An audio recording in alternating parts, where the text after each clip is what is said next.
Tribe, Book 2, Todd Mills Mystery. Author, R.D. Zimmerman. Publisher, Scrib Pub, Minneapolis, Minnesota. Narrator, Eric Aust. Chapter 4.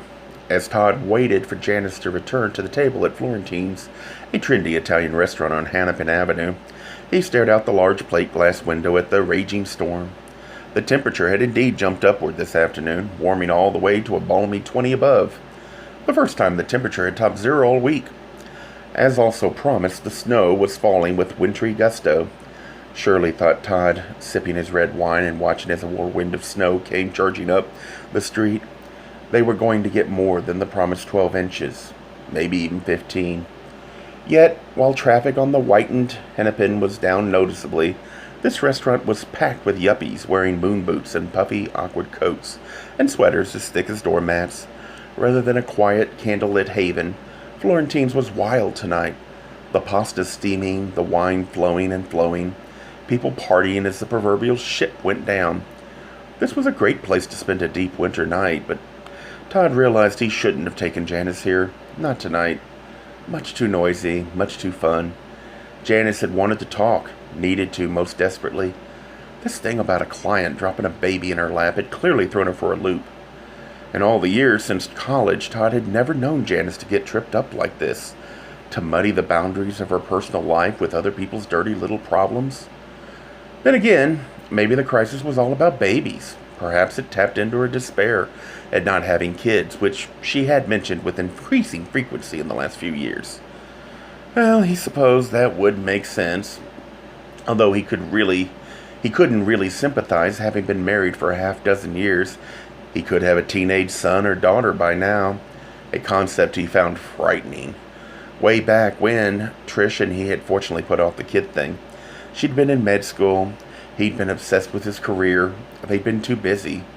So when the marriage ended, it wasn't very complicated. Not even a cat to divide, and Todd continued to be thankful for that. Todd checked his watch, wondered what was taking Janice so long.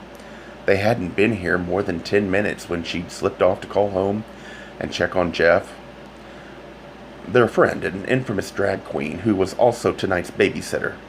Now turning around in his seat, Todd looked toward the rear of the restaurant and couldn't spot Janice, but did notice a few heads turn his way.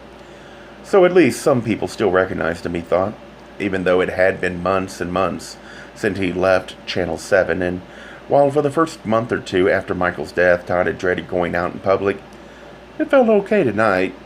Now that he was out as gay, he was no longer worried about what people were thinking. Suddenly, he saw Janice cutting through the tiny, crowded restaurant, and he admired her beauty all over again.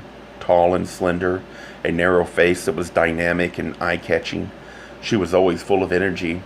Tonight, though, the smile that usually paved her way through life was noticeably absent. "Janice, you look sad." "I am." "Don't be." Todd held her tight as they danced slowly to a Carly Simon song in the basement of Janice's sorority at Northwestern University.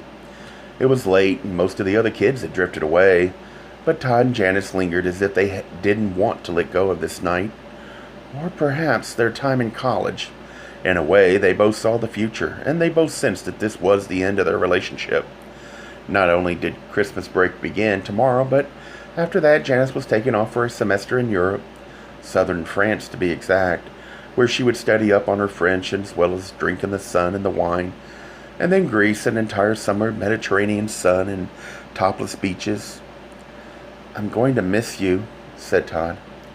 "Yeah, I'm going to miss you too." As they moved slowly to the song, he ran his hand through her rich, silky hair and kissed the side of her head. Even though he sensed that their relationship had run its course, he knew this winter would be lonely without her. For a variety of reasons. They weren't right together, the two of them. Yet, Todd felt deeply attached to Janice, as if they were mysteriously linked, and holding her now, he felt calm for the first time since Greg was killed last week. Still shaken by the incident, Todd clutched Janice more tightly, tried to block out the image of Greg dangling from the fire escape. Just exactly who and what had he seen up there? Janice kissed him in the neck and said, "Debbie left today. Todd knew what that meant. Debbie was Janice's roommate, which in turn meant that Janice had the room to herself for the night. "Would you like to come up?" she asked with a sly look in her eye.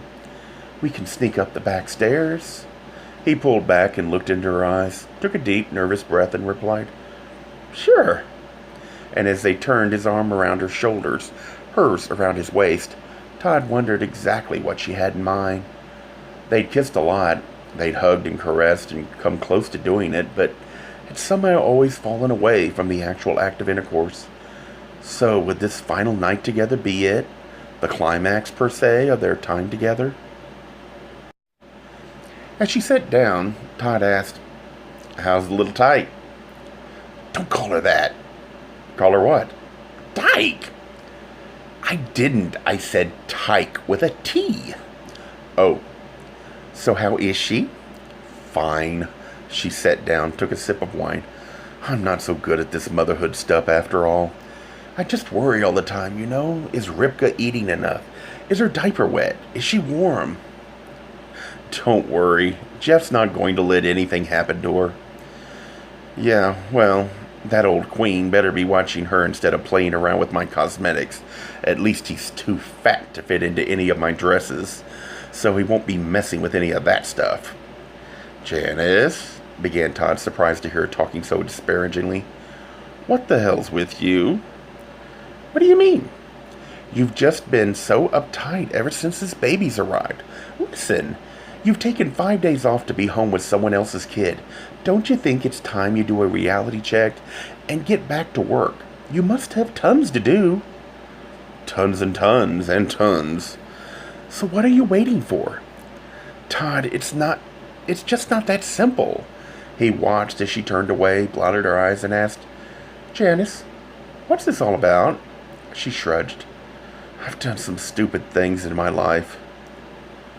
"Funny, I was just saying something like that this morning." "No, I mean really stupid." "Trust me, I know what you mean." "God, I need to talk." She smiled sadly at him. "I just can't handle this. It's too much, too big." He reached across the table, took her hand into his. "Hey, doll, you're one of the most together people I've ever met." "Thanks, but... Janice started to say something, stopped, and asked, "I wish I had kids. Don't you?" "You know, I really hate that question. It's just so loaded with technicalities." I mean, we should have had kids. The two of us, together." "My, there's a complicated thought for you." He glanced out the window. "Don't take it personally, Janice, but those 2 or 3 months we dated in college were some of the most awkward times of my life." "Gee, thanks, Butch." "If I remember, you were the one who dumped me. Went to Europe for a semester and came back the following fall, a so-called avowed lesbian." "Oh, please don't remind me." Her words hesitant, she added, "Oh, by the way, and no offense meant, there were a couple of other guys in there after you. I mean, I guess I never told you that." "No, actually you didn't." He glanced again out the window, losing himself in thought. For whatever Janice had or hadn't done with him, whom or when, she'd certainly come to terms with her sexuality years earlier than he. Decades, actually. Todd, on the other hand, had done everything possible to avoid the truth and in turn complicate his life. As a matter of fact, he was wishing he'd never gone into such a high-profile career as television. Appearance, image, what any and everyone thought. He now saw how television had simply perpetuated his deep-seated fears.